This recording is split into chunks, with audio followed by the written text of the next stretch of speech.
جو اپنے ماں باپ کے نقش قدم پر ہو اور ماں باپ صحیح ہو. مفتی محمد شفیع مرحوم کی اولاد آخری 2 بیٹے یہ قابل ترین ثابت ہوئے. اپنے باپ کے منصب پر قائم رہنا یہ جنت کی ہونے کی دلیل ہے.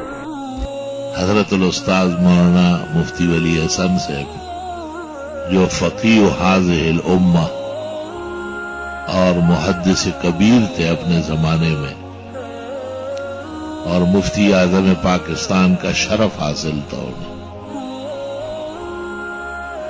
ہمارے سال کہا کہ 23 سال پہلے میں نے مولانا رفیع اور مولانا تقی کو ہدایہ پڑھایا تھا. اس وقت 1974 میں ہم پڑھ رہے تھے. 23 یا 24 سال پہلے ان کو وہ اخوین کہتے تھے.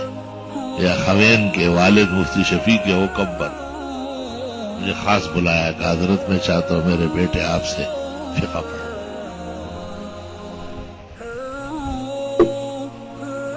اور مولانا تقی اور رفیع کو جب پتہ چلا یا مجھ سے ملاقات کی تو بہت خوشی ظاہر کی کہ حضرت تو فقہ کے باہر ذخار ہے. پھر ہدایہ ثانی ان کا مشہور تھا، ہدایہ ثالث، تینوں ہدایت دھڑے لے کے پڑھے.